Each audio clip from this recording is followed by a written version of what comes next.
chemical plant and rock the Nevada desert for miles around.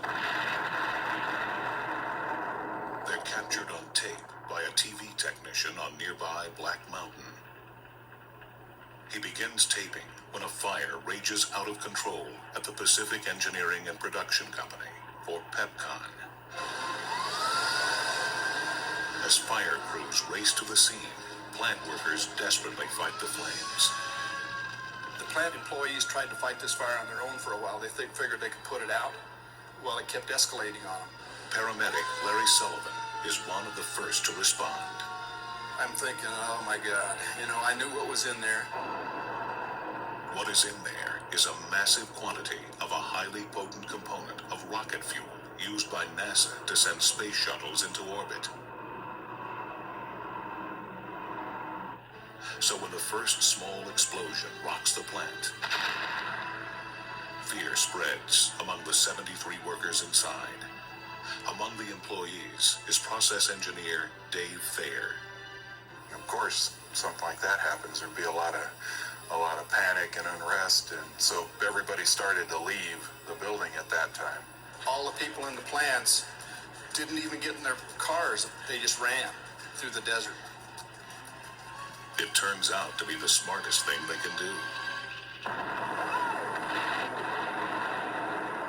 When the chemicals inside the plant explode, 2 employees are killed. Dozens more, still fleeing, are injured. It felt like somebody had punched you right in the face. Later I found out that both my eardrums were gone. Dave Thayer and his supervisor father have made it as far as the parking lot when the blast knocks them off their feet. He stood up and I stood up, and we realized at that point that we'd been blown about 75 or 100 feet down the parking lot and over the top of probably 10 or 15 cars. The first big explosion and several smaller blasts spread the fire towards PEPCON storage yards filled with thousands of barrels of chemicals. The fire is escalating. I mean, it's really huge. It's a gray, orange, very scary looking cloud, and it's huge. I mean, now it's getting to 2,000 feet in the air. Then comes the second blast that survivors call simply the big one.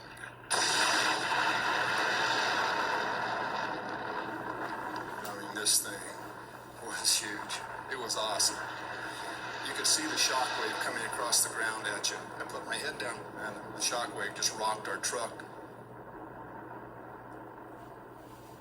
Dave Thayer and his dad are down a small incline on the edge of an evaporation pond when the big one hits. So we're crouching at the edge of the pond, looking back at the fire.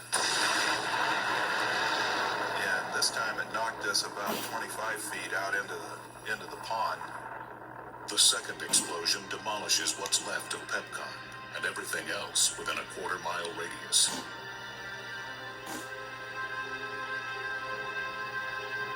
It rocks nearby Las Vegas with the force of a 3.5 earthquake. It also blows apart an underground natural gas pipeline, triggering towering flames that can be seen for miles.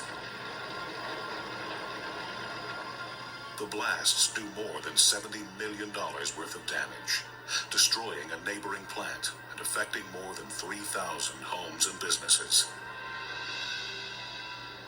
After the blasts, investigators dig through the rubble. They discovered there was a huge surplus of ammonium perchlorate, the rocket fuel component at the plant.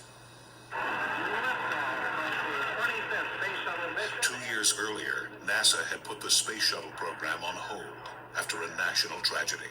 Challenger, go with throttle up.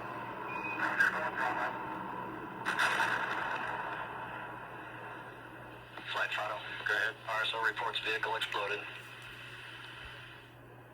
In the aftermath of the Challenger disaster, NASA never cuts off their order for fuel, so PEPCON continues to manufacture ammonium perchlorate. They just keep piling it up in plastic containers. Robert Caligiuri is a specialist for Failure Analysis Associates, the company PEPCON hired to investigate what happened.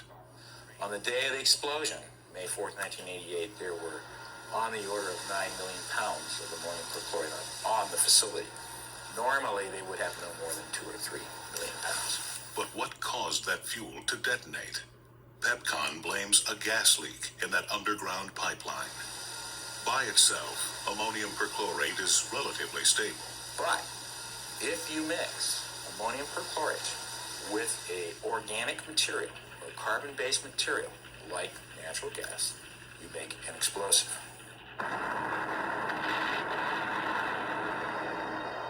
Local fire investigators blame the tragedy on a spark from a cutting torch. According to Chief Fire Investigator Mike Patterson, the fire creates the right conditions to set the ammonium perchlorate off. You were mixing other things with it. Aluminum from the melting aluminum bins that they were in, and all kinds of impurities. Including melting plastic from the storage containers.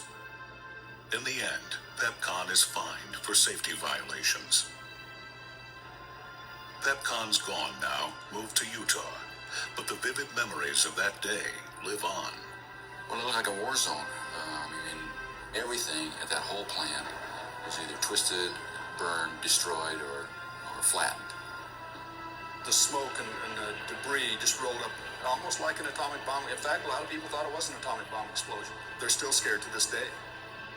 Ignited by fire and fed by 9 million pounds of ammonium perchlorate, the massive PEPCON disaster resonates to this day in the stillness of the Nevada desert.